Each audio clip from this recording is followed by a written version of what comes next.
How to stay on track. Pippa and I love to go for walks. Not so long ago, we went for quite a long walk on the South Downs. Neither of us has a very good sense of direction, and we'd forgotten to take the map. Somehow we managed to wander off the track and we ended up in someone's farm. It was one of the shortest days of the year, and soon the light began to fade.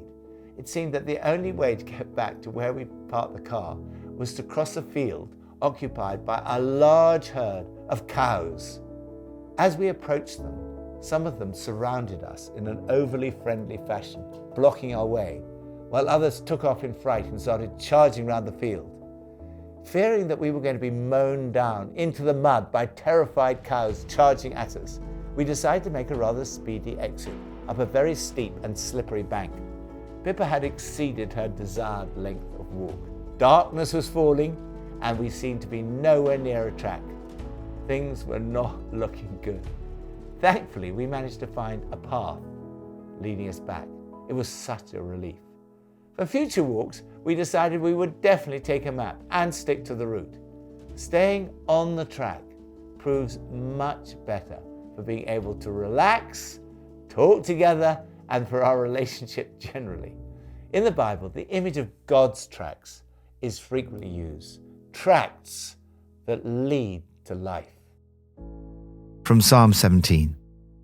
Hear me, Lord. My plea is just. Listen to my cry. Hear my prayer. It does not rise from deceitful lips. Let my vindication come from you. May your eyes see what is right. Though you probe my heart, though you examine me at night and test me, you will find that I have planned no evil. My mouth has not transgressed. Though people tried to bribe me, I have kept myself from the ways of the violent, through what your lips have commanded. My steps have held to your paths. My feet have not stumbled. Determined to stay on God's tracks. David says, my feet have held closely to your paths, to the tracks of the one who's gone on before. The Hebrew word for paths literally means wheel tracks. David is absolutely determined to stay on God's tracks. In order to stay on God's tracks, you need to watch first your heart, what you think about. Though you probe my heart, though you examine me at night and test me, you will find I have planned no evil. Second, your words, what you say. I have resolved with my mouth not to sin. Third, your feet, the places that you go. My feet have not slipped. Lord, help me to stay on your tracks. May my feet not slip. Help me to guard my thoughts day and night. Help me not to sin against you through anything I say or do. New Testament from Matthew 19. When Jesus had finished saying these things, he left Galilee and went into the region of Judea to the other side of the Jordan. Large crowds followed him, and he healed them there. Some Pharisees came to him to test him. They asked, "Is it lawful for a man to divorce his wife for any and every reason?"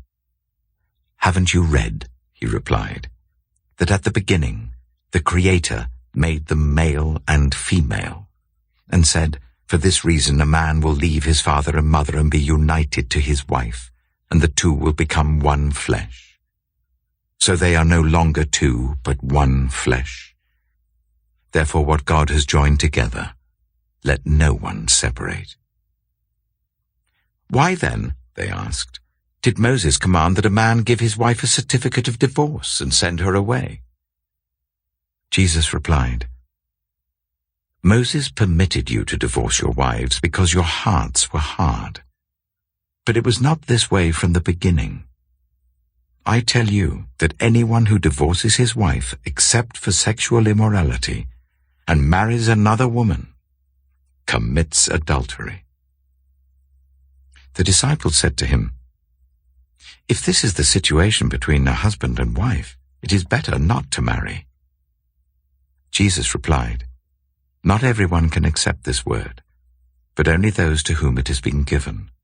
For there are eunuchs who were born that way, and there are eunuchs who have been made eunuchs by others, and there are those who choose to live like eunuchs for the sake of the kingdom of heaven. The one who can accept this should accept it. Then people brought little children to Jesus for him to place his hands on them and pray for them. But the disciples rebuked them. Jesus said, "Let the little children come to me. Do not hinder them, for the kingdom of heaven belongs to such as these." When he had placed his hands on them, he went on from there. Stay on God's tracks in your relationships. Jesus' teaching on relationships is of vital importance for your own life and for society. In this passage, he sets out God's tracks for family life. First, the importance of marriage. The Pharisees asked Jesus about divorce, but he replies by speaking about marriage. He goes back to the creation account. Jesus quotes from Genesis 2:24, stating, "For this reason a man will leave his father and mother and be united to his wife, and the two will become one flesh." This verse from Genesis is seen as the blueprint verse for marriage, not only in the Old Testament and by Paul, but also by Jesus himself. Marriage involves the public act of leaving, making a lifelong commitment to your partner that takes priority even over your parental relationships. It involves being united with one's partner. The Hebrew word means literally glued together, not just physically and biologically, but emotionally, psychologically, socially, and spiritually. This is the Christian context of the one flesh union. The biblical doctrine of marriage is the most exciting and positive one that exists. It's also the most romantic view. It sets before us God's perfect plan. Second, concession of divorce. The Pharisees persist with their questions about divorce. They speak of Moses' command. Jesus replied by saying Moses permitted it because your hearts were hard, and robustly confronts those men who, in a society in which women had far fewer rights, used the provision of the Lord to walk away from their wives. Moses' provision for divorce reminds us of God's grace and compassion in situations where we fall short of his ideals. But Jesus is saying that divorce is never ideal. Many of those who've experienced the pain of a broken marriage will identify with Job's description of his suffering in today's Old Testament passage. We need to do all we can to guard marriages, ours and others. I strongly encourage every couple in our church to do the marriage course and do all we can to comfort those who've been divorced, not by casting blame like Eliphaz. Third, calling to singleness. Jesus speaks of 3 types of singleness. First, some were born that way and never give marriage a thought. Second, there is involuntary singleness, those who never get asked or accepted. Third, there is voluntary singleness, those who decide not to get married for kingdom reasons. Singleness can be temporary or permanent, but it is never regarded in the New Testament as second best. Both marriage and singleness are high callings, and according to the New Testament, there are advantages and disadvantages to both. Fourth, priority of children. The words of Jesus challenge the attitude of many of his contemporaries towards children. In ancient societies, children were often kept on the periphery of society. To use an old-fashioned British saying, they were to be seen but not heard. God's tracks are very different. Jesus places his hands on the little children and prays for them. When the disciples feel that Jesus should not be distracted by them, Jesus replies, "Let the little children come to me and do not hinder them, for the kingdom of heaven belongs to such as these." He demonstrates the high priority children should have in our lives. As parents, it's very important to prioritize our children and not to see them as distracting us from our work or ministry. As a church, we need to see that our children and youth have priority in terms of resources and facilities because the kingdom of heaven belongs to them as much as anyone else. They are not only the future of the church, they are the church. Lord, help us, both in our personal lives and as a society, not to wander off your tracks for family life. I pray for your blessing on all those working to strengthen family life. Old Testament, from Job 4-7. Then Eliphaz the Temanite replied, If someone ventures a word with you, will you be impatient? But who can keep from speaking? Think how you have instructed many, how you have strengthened feeble hands. Your words have supported those who stumbled, you have strengthened faltering knees. But now trouble comes to you, and you are discouraged. It strikes you, and you are dismayed. Should not your piety be your confidence, and your blameless ways your hope? Consider now, who being innocent has ever perished? Where were the upright ever destroyed? As I have observed, those who plough evil and those who sow trouble reap it. At the breath of God they perish.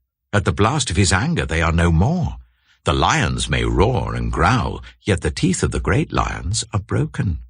The lion perishes for lack of prey, and the cubs of the lioness are scattered. A word was secretly brought to me. My ears caught a whisper of it. Amid disquieting dreams in the night, when deep sleep falls on people, fear and trembling seized me and made all my bones shake.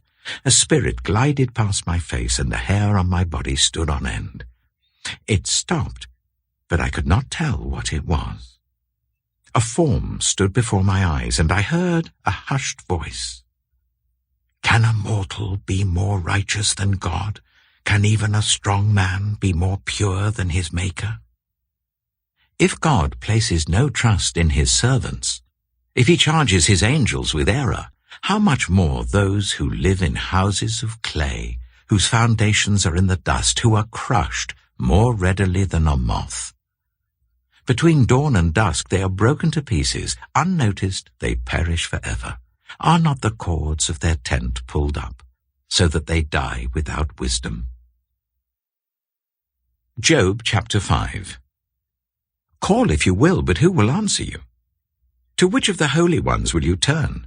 Resentment kills a fool, and envy slays the simple. I myself have seen a fool taking root, but suddenly his house was cursed. His children are far from safety, crushed in court without a defender. The hungry consume his harvest, taking it even from among thorns, and the thirsty pant after his wealth. For hardship does not spring from the soil, nor does trouble sprout from the ground. Yet man is born to trouble, as surely as sparks fly upwards. But if I were you, I would appeal to God. I would lay my cause before him. He performs wonders that cannot be fathomed, miracles that cannot be counted. He provides rain for the earth. He sends water on the countryside. The lowly he sets on high, and those who mourn are lifted to safety.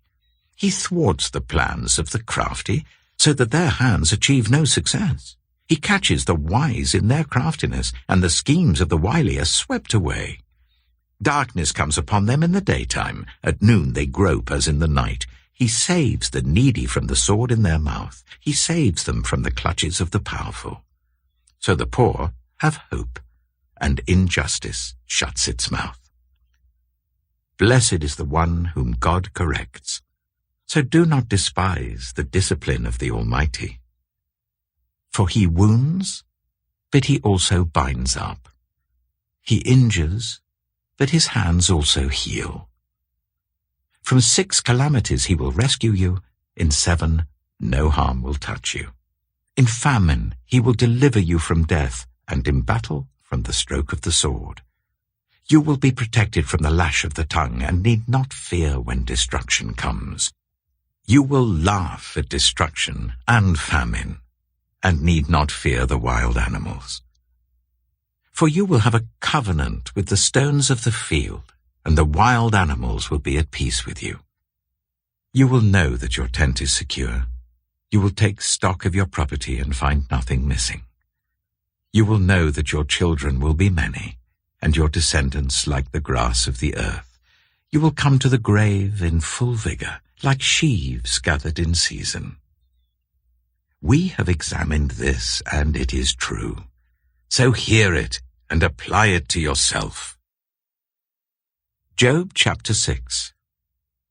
Then Job replied, If only my anguish could be weighed, and all my misery be placed on the scales. It would surely outweigh the sand of the seas. No wonder my words have been impetuous. The arrows of the Almighty are in me, my spirit drinks in their poison. God's terrors are marshalled against me. Does a wild donkey bray when it has grass, or an ox bellow when it has fodder? Is tasteless food eaten without salt, or is there flavor in the sap of the mallow? I refuse to touch it. Such food makes me ill. Oh, that I might have my request, that God would grant what I hope for, that God will be willing to crush me, to let loose his hand and cut off my life. Then I would still have this consolation, my joy in unrelenting pain, that I had not denied the words of the Holy One. What strength do I have that I should still hope? What prospects that I should be patient? Do I have the strength of stone? Is my flesh bronze? Do I have any power to help myself now that success has been driven from me? Anyone who withholds kindness from a friend forsakes the fear of the Almighty. But my brothers are as undependable as intermittent streams, as the streams that overflow when darkened by thawing ice and swollen with melting snow, but that stop flowing in the dry season and in the heat vanish from their channels. Caravans turn aside from their routes. They go off into the wasteland and perish. The caravans of Tema look for water. The traveling merchants of Sheba look in hope. They are distressed because they had been confident. They arrive there only to be disappointed. Now you, too, have proved to be of no help. You see something dreadful and are afraid. Have I ever said, give something on my behalf, pay a ransom for me from your wealth, deliver me from the hand of the enemy, rescue me from the clutches of the ruthless? Teach me and I will be quiet. Show me where I have been wrong. How painful are honest words. But what do your arguments prove? Do you mean to correct what I say and treat my desperate words as wind? You would even cast lots for the fatherless and barter away your friend. But now be so kind as to look at me. Would I lie to your face? Relent, do not be unjust. Reconsider, for my integrity is at stake. Is there any wickedness on my lips? Can my mouth not discern malice? Job chapter 7. Do not mortals have hard service on earth? Are not their days like those of hired laborers? Like a slave longing for the evening shadows, or a hired laborer waiting to be paid, so I have been allotted months of futility, and nights of misery have been assigned to me. When I lie down, I think, how long before I get up? The night drags on, and I toss and turn until dawn. My body is clothed with worms and scabs. My skin is broken and festering. My days are swifter than a weaver's shuttle, and they come to an end without hope. Remember, O God, that my life is but a breath. My eyes will never see happiness again. The eye that now sees me will see me no longer. You will look for me, but I will be no more. As a cloud vanishes and is gone, so one who goes down to the grave does not return. He will never come to his house again.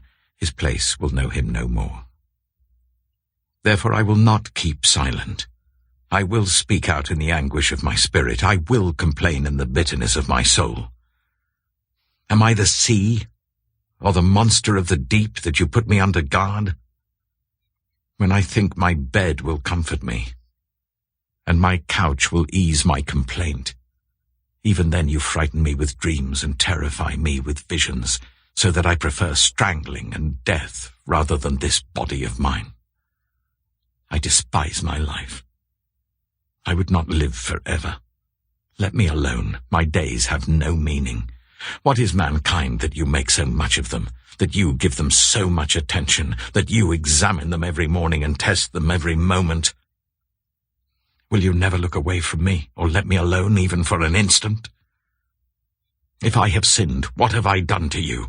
you who see everything we do? Why have you made me your target? Have I become a burden to you? Why do you not pardon my offenses and forgive my sins? For I shall soon lie down in the dust. You will search for me, but I shall be no more. Help others stay on God's tracks. I'm so thankful for my friends who've helped me stay on track. However, sometimes it's possible for even our friends to misunderstand or get things wrong. In this passage, we see a contrast between Job, who helped others stay on God's tracks, and Eliphaz, who was no help to Job. Sometimes people ask, is every word in the Bible true? I reply, yes, but like every other book, it needs to be interpreted. One of the rules of interpretation is that we have to interpret according to the context. We have to read the words of Eliphaz in the light of the fact that in the end, the Lord says to Eliphaz the Temanite, I am angry with you and your two friends, because you have not spoken the truth about me as my servant Job has. The words that we read in this passage are not all true. Job's friends give far too simplistic an answer to the issue of suffering. Their diagnosis is often naive, pious, and unrealistic. Job, on the other hand, is realistic and honest as he struggles with pain, sleepless nights, grief, and suffering. His suffering is not as a result of his own sin, as Eliphaz and his friends suggest. Job rightly asks, show me where I've been wrong. God's Spirit will always convict us of specific sins, whereas Eliphaz and his friends say in effect, you must have done something wrong to be suffering like this. Those who are suffering have not necessarily caused their suffering by their own sin. If we have, then God will show us the specific sin. Eliphaz and his friends give advice that it's a mixture of truth and falsehood, and their words need to be interpreted as such. One thing Eliphaz says that is probably true is that Job was a man who helped many stay on God's tracks. Think how you have instructed many, how you strengthened feeble hands. Your words have supported those who stumbled. You have strengthened faltering knees. Your task is not just to stay on track yourself, but like Job, to help others as well by your actions and by your words. Lord, thank you for all my friends who help me stay on track. Help me to be a genuine comfort to those who are suffering, to support those who stumble, and strengthen those with faltering knees.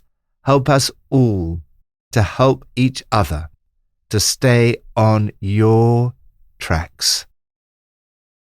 Pippa adds, I'm impressed by the psalmist saying, my mouth has not transgressed. It means being careful about all your words.